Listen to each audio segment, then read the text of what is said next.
আসসালামু আলাইকুম প্রিয় দর্শক, অন্য মঞ্চের আলোচনায় আজ আমাদের অতিথি হিসেবে আছেন। বিশ্ব যেন এখন এমন এক নাট্যমঞ্চ যেখানে নায়ক কখন খলনায়ক হয়ে ওঠেন আর খলনায়ক কখন শান্তির দূত সাজেন তা বোঝা যায়। ট্রাম্প সেই নাটকের সবচেয়ে নাটকীয় চরিত্র। তিনি একদিন বলেন সভ্যতার মৃত্যু হবে আর পরদিন বলেন শান্তি দরকার। এ যেন সেই প্রাচীন গল্পের জাদুকর, যিনি নিজের বানানো আগুন নেভাতে এসে নিজেকেই নায়ক প্রমাণ করতে চান।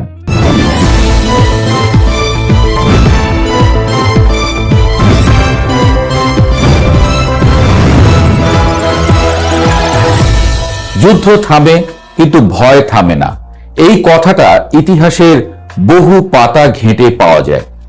আর আজকের পৃথিবীতে সেই পুরনো সত্য যেন নতুন করে জীবন্ত হয়ে উঠেছে মার্কিন প্রেসিডেন্ট ডোনাল্ড ট্রাম্পের ঘোষিত যুদ্ধবিরতির পর। কাগজে কলমে যুদ্ধ থেমেছে, বন্দুকের নল কিছুটা নিচু হয়েছে, আকাশে মিসাইলের আঁচ কমেছে, কিন্তু মানুষের মনে যে সন্দেহের ধোঁয়া জমেছে তা কোনো যুদ্ধবিরতি ঘোষণায় কাটছে না। যুদ্ধবিরতি এসেছে কিন্তু শান্তি আসেনি। বিশ্ব নেতারা বিনয়ী হাসি হাসছেন কূটনৈতিক ভদ্রতায়, আর ভেতরে ভেতরে হিসাব করছেন কখন আবার আগুন জ্বলবে। ডোনাল্ড ট্রাম্প যুদ্ধবিরতির ঘোষণা দিয়েছেন, বিশ্ব নেতারা স্বস্তি প্রকাশ করেছেন, কিন্তু সেই স্বস্তি অনেকটা পরীক্ষার হল থেকে কিছুক্ষণের জন্য শিক্ষক বেরিয়ে গেলে ছাত্রদের স্বস্তির মতো। কেউই নিশ্চিত নয় তিনি আবার হঠাৎ ফিরে এসে খাতা কেড়ে নেবেন কিনা। কারণ সমস্যা যুদ্ধবিরতিতে নয়, সমস্যা ঘোষণাকারীতে। গত 6 সপ্তাহে বিশ্ব দেখেছে এক অদ্ভুত কূটনীতি। সকালে যুদ্ধের হুমকি, বিকেলে আলোচনার ডাক, রাতে সভ্যতা ধ্বংসের ঘোষণা, আর পরদিন শান্তির বার্তা। এমন কূটনৈতিক আবহাওয়া পৃথিবী বহুদিন দেখেনি। আবহাওয়া অফিস যেমন কখনো কখনো বলে আংশিক মেঘলা সঙ্গে বজ্রসহ বৃষ্টি, ট্রাম্পের বক্তব্য ঠিক তেমন, শান্তি ও ধ্বংস একই বাক্যে সহ অবস্থান করে। বিশ্ব নেতাদের সমস্যাটা এখানেই, তারা যুদ্ধকে ভয় পায় না, অনিশ্চয়তাকে পায়। ইউরোপের নেতারা গত 1 মাস যেন রাজনৈতিক জ্যোতিষীর ভূমিকা পালন করেছেন। ট্রাম্পের প্রতিটি বক্তব্য বিশ্লেষণ করা হয়েছে। তিনি সত্যিই যুদ্ধ চান, নাকি দর কষাকষি করছেন, নাকি শুধু সংবাদ শিরোনাম দখল করতে চাইছেন। কিন্তু যত বিশ্লেষণ হয়েছে ততই বিভ্রান্তি বেড়েছে। ডেনমার্কের পররাষ্ট্রমন্ত্রী লার্স লোকে রাসমুসেনের মন্তব্য, আজ পৃথিবী কি গতকালের চেয়ে ভালো? হ্যাঁ, কিন্তু 40 দিন আগের চেয়ে ভালো কি? সন্দেহ আছে। এই বাক্যটি আসলে পুরো পৃথিবীর মানসিক অবস্থার সারসংক্ষেপ। পৃথিবী যেন এমন এক রোগী যার জ্বর কমেছে, কিন্তু ডাক্তার জানেন রোগ এখনো শরীর ছাড়েনি। স্পেনের প্রধানমন্ত্রী আরো স্পষ্ট ভাষায় বললেন, যে আগুন লাগায় পরে পানি নিয়ে এলে তাকে নায়ক বলা যায় না। কথাটা শুনেই বুঝতে পারছেন তিনিও আর বিশ্বাস কিংবা সম্মান কোনোটাই করেন না ট্রাম্পকে। নেরো রোম পুড়িয়ে বেহালা বাজিয়েছিলেন, আর আজকের বিশ্বে কেউ কেউ আগুন লাগিয়ে শান্তির প্রেস কনফারেন্স করেন। এই যুদ্ধ বিশ্বকে শুধু সামরিকভাবে নয়, অর্থনৈতিকভাবেও কাঁপিয়ে দিয়েছে। হরমুজ প্রণালী প্রায় বন্ধ হয়ে যাওয়ার পর বিশ্ববাজারে জ্বালানির দাম এমনভাবে লাফ দিয়েছে যেন বাজার নিজেই আতঙ্কে দৌড়াচ্ছে। ইউরোপের সরকারগুলো জনগণকে শান্ত রাখতে কর কমিয়েছে, ভর্তুকি দিয়েছে, নিয়ম বদলেছে। সব মিলিয়ে তারা যেন আগুনের পাশে দাঁড়িয়ে ফ্যান দিয়ে বাতাস ঠান্ডা করার চেষ্টা করছে। ইতালিতে পরিস্থিতি এমন দাঁড়িয়েছিল যে শিক্ষকরা ভাবছিলেন স্কুল বন্ধ করে অনলাইন ক্লাসে ফিরে যেতে হবে। যুদ্ধ 1000 মাইল দূরে, কিন্তু তার অভিঘাত এসে পড়েছে শ্রেণীকক্ষে। এটাই আধুনিক যুদ্ধের বৈশিষ্ট্য। গুলি সীমান্তে চলে, দাম বাড়ে বাজারে। বিশ্ব নেতাদের আরেকটি বড় সমস্যা হলো তারা ট্রাম্পকে প্রভাবিত করতে পারেন না। কূটনীতি সাধারণত দাবা খেলার মতো, প্রতিটি চাল হিসাব করে দেওয়া হয়, কিন্তু এখানে বোর্ডে এমন একজন খেলোয়াড় আছেন যিনি কখনো দাবা খেলছেন, কখনো লুডো, আর মাঝে মাঝে বোর্ডই উল্টে দেন। যেন এক পাগলা ঘোড়া, তাকে কেউ থামাতে পারে না। ফলে বাধ্য হয়ে ইউরোপীয় নেতারা এক অদ্ভুত কৌশল নিয়েছেন, তা হলো নীরবতা। Mother of all language.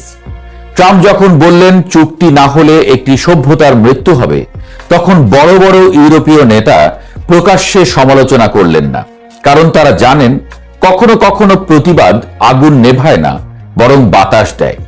এই নীরবতা আসলে ভয়ের ভাষা, কূটনৈতিক ভদ্রতার আড়ালে লুকানো উদ্বেগ।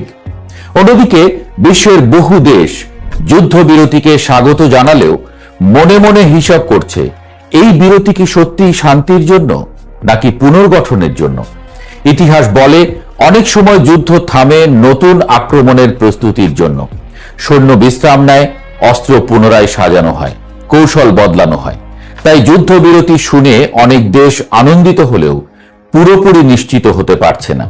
বিশেষজ্ঞরা বলছেন জ্বালানি অবকাঠামোর যে ক্ষতি হয়েছে তা রাতারাতি ঠিক হবে না।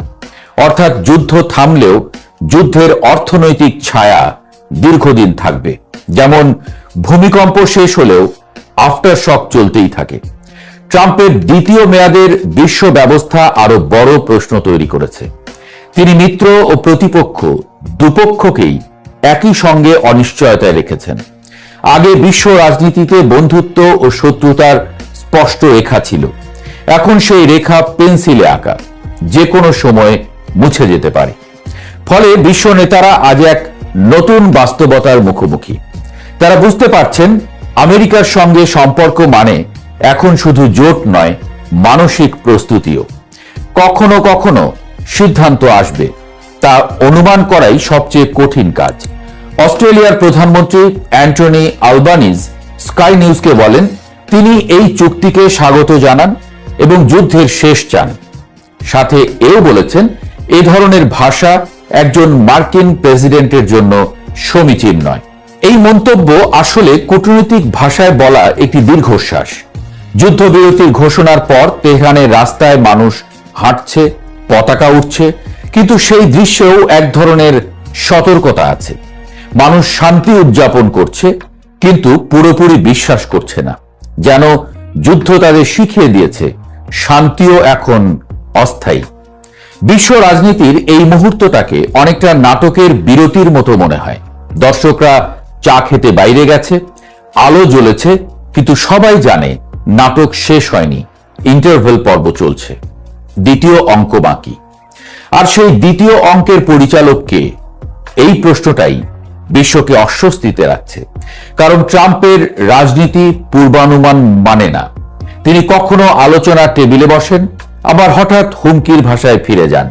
ফলে বিশ্ব নেতারা এখন শান্তির ঘোষণাকে শেষ অধ্যায় নয়, বরং বিরতির ঘণ্টা হিসেবে দেখছেন। এ কারণেই যুদ্ধবিরতি স্বাগত হলেও আস্থা আসছে না। বিশ্ব যেন বলছে আমরা শান্তি চাই, কিন্তু ঘোষণার চেয়ে ধারাবাহিকতা বেশি গুরুত্বপূর্ণ। শেষ পর্যন্ত প্রশ্নটা যুদ্ধ থামানো নয়, প্রশ্ন হলো যুদ্ধ থামিয়ে রাখা।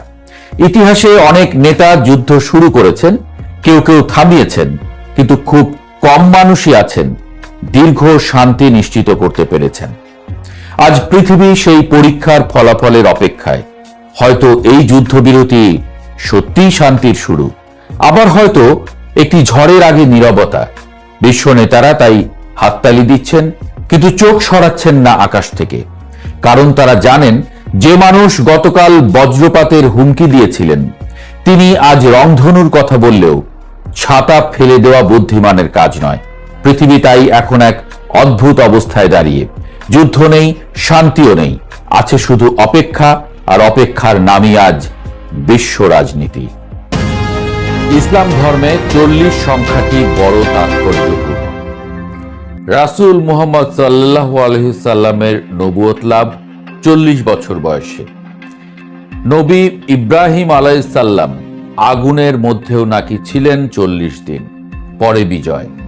ইরান যুদ্ধটাও 40 দিনে এসে শেষ হলো। নিছকই কাকতালীয়? যুদ্ধের প্রথম থেকেই বলা হচ্ছিল এটা যতটা না রাজনৈতিক, তার চেয়ে ঢের বেশি ধর্মীয়। ট্রাম্প বাহিনী রীতিমতো ধর্মযুদ্ধ জ্ঞান করেই নেমেছিল যুদ্ধে। শেষ পর্যন্ত সেই 40 দিনেই যুদ্ধ থামা এবং সেখানে ইরানের জয় জয়কারের ঘটনা সেদিকেই কি ইঙ্গিত দিল?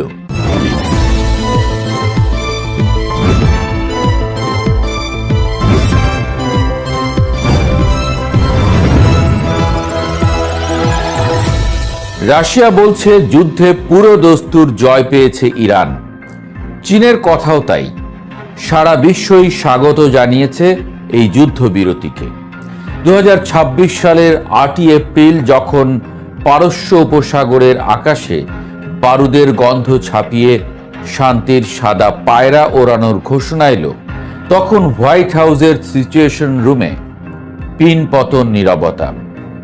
ডোনাল্ড ট্রাম্পের দ্বিতীয় মেয়াদের সবচেয়ে বড় জুয়াটি যে এভাবে মুখ থুবড়ে পড়বে তা হয়তো মার্কিন সমরবিদরাও কল্পনা করতে পারেননি। যুদ্ধের প্রথম প্রহরে যখন ইসরায়েলি গোয়েন্দা সংস্থা মোসাদ দাবি করেছিল যে কয়েক ঘন্টার মধ্যেই তেহরানের পরমাণু স্থাপনাগুলো মাটির সঙ্গে মিশিয়ে দেওয়া হবে, তখন খোদ ওয়াশিংটনও ভেবেছিল এটা কেবল সময়ের ব্যাপার। কিন্তু সময় যত গড়িয়েছে, ইরানের এক একটি পাল্টা আঘাত পেন্টাগনের দম্ভকে তত বেশি ধূলিসাৎ করেছে।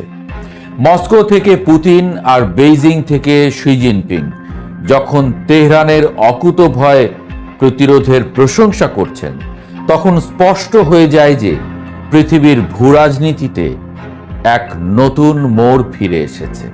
সংঘাতের শুরুটা হয়েছিল অত্যন্ত পরিকল্পিতভাবে।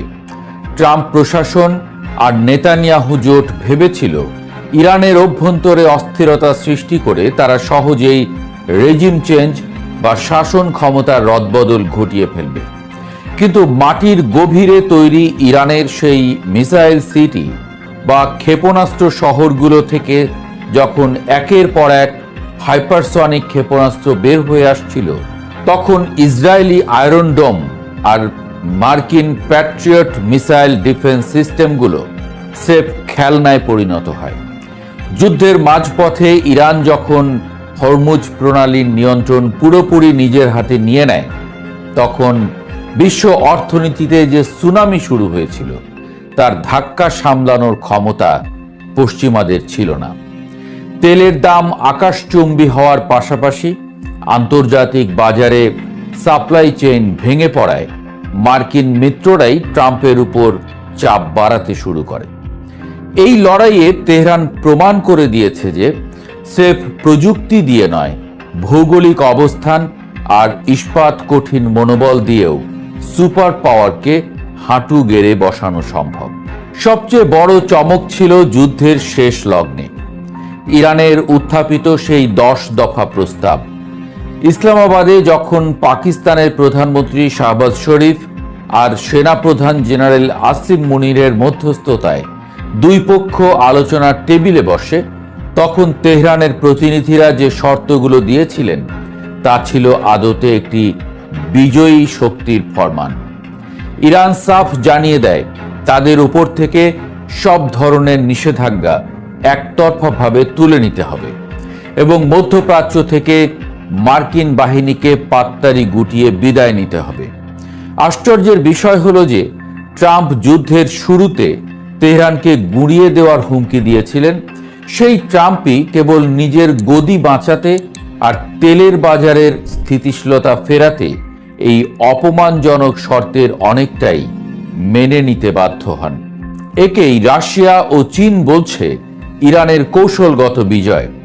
এই যুদ্ধবিরতি কেবল বন্দুকের লড়াই থামানো নয়, মার্কিন সাম্রাজ্যবাদের কফিনে শেষ পেরেক ঠুকে দেওয়ার নামান্তর, এমনটাই বলছেন বিশ্লেষকরা।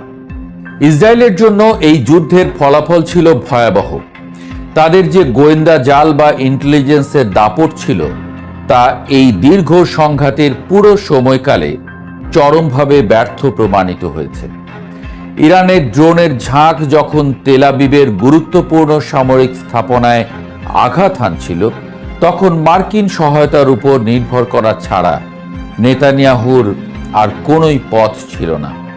অথচ ইরান একাই এই লড়াই চালিয়ে গেছে এবং তাদের প্রক্সি বাহিনীগুলো পুরো অঞ্চলকে আমেরিকার জন্য এক নরক বানিয়ে তুলেছিল।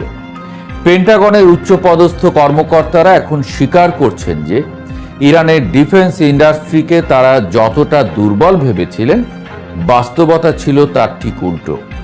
তেহরানের তৈরি প্রতিটি ড্রোন আর মিসাইল যেন পশ্চিমা আধুনিক সমরাস্ত্রের সীমাবদ্ধতাকে চোখে আঙুল দিয়ে দেখিয়ে দিয়েছে। এই যুদ্ধে পরাজয়ের গ্লানি নিয়ে ইসরায়েলকে এখন দীর্ঘদিনের জন্য রক্ষণাত্মক অবস্থানে চলে যেতে হচ্ছে, যদিও লেবাননে হামলা অব্যাহত রেখেছে তারা। দক্ষিণ এশিয়ার রাজনীতিতেও এই যুদ্ধের ঢেউ লেগেছে প্রবলভাবে। পাকিস্তান যখন এই সংঘাত থামাতে মধ্যস্থতাকারীর ভূমিকায় এলো, তখন বোঝা গিয়েছিল যে মুসলিম বিশ্বের ক্ষমতার কেন্দ্রবিন্দু এখন আর কেবল রিয়াদে সীমাবদ্ধ নেই। ইসলামাবাদের এই কূটনৈতিক বিজয়কে অনেক বিশেষজ্ঞই ইরানের সামরিক বিজয়ের সমান্তরাল বলে মনে করছেন। বাংলাদেশের মতো দেশগুলোও এই সময়ে জ্বালানি সংকটে ভুগলেও ইরানের টিকে থাকাকে ইতিবাচক হিসেবে দেখছে। কারণ একমেরু বিশ্ব ব্যবস্থার পতনের ফলে যে বহুমুখী শক্তির ভারসাম্য তৈরি হচ্ছে, তাতে ছোট দেশগুলোর দর কষাকষির সুযোগ বাড়ছে।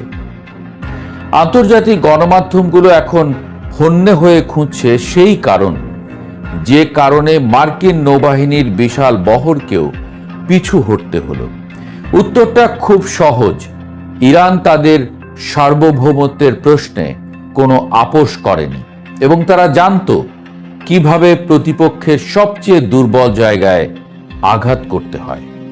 যুদ্ধের পুরো সময়কাল ধরে তেহরানের রাজপথে সাধারণ মানুষের যে জমায়েত দেখা গেছে, তা পশ্চিমা প্রচারণাকারীদের কপালে চিন্তার ভাঁজ ফেলে দিয়েছিল। তারা ভেবেছিল বোমা ফেললে মানুষ সরকারের বিরুদ্ধে বিদ্রোহ করবে, কিন্তু হলো উল্টো। পারস্যের জাতীয়তাবাদ আর ধর্মীয় আবেগ মিলেমিশে এমন এক প্রাচীর তৈরি করল যে ট্রাম্পের ম্যাক্সিমাম প্রেশার নীতি শেষ পর্যন্ত ম্যাক্সিমাম ফেইলরে পরিণত হলো। ইরানের সর্বোচ্চ ধর্মীয় নেতার প্রতিটি আহ্বান যেভাবে সাধারণ মানুষ থেকে শুরু করে সশস্ত্র বাহিনীর প্রতিটি সদস্যকে উদ্বুদ্ধ করেছে, তাকে অনেক সমাজ বিজ্ঞানী একবিংশ শতাব্দীর শ্রেষ্ঠ প্রতিরোধ বলে বর্ণনা করেছেন। ট্রাম্প যখন তার নির্বাচনী জনসভায় দাঁড়িয়ে এই যুদ্ধবিরতিকে শান্তি চুক্তি বলে চালানোর চেষ্টা করছেন, তখন খোদ আমেরিকার মানুষই হাসছে। কারণ সবাই জানে এই লড়াইয়ে কে মাথা নত করেছে আর কার বিজয় নিশান উঠছে। এখন যখন পারস্য উপসাগরের উপর দিয়ে আবার বাণিজ্যিক জাহাজগুলো চলাচল শুরু করেছে, তখন বিশ্ব এক নতুন ইরানকে দেখছে। যে ইরান আর অবরোধে ভয় পায় না, যে ইরান নিজের প্রযুক্তিতে বিশ্ব শক্তিকে চ্যালেঞ্জ করতে জানে। রাশিয়া আর চীনের সক্রিয় সমর্থনে তেহরান এখন মধ্যপ্রাচ্যের এক অনিবার্য শক্তিতে পরিণত হয়েছে। ইসলামাবাদে স্বাক্ষরিত সেই ঐতিহাসিক চুক্তির প্রতিটি ধারা এখন বাস্তবায়নের অপেক্ষায়।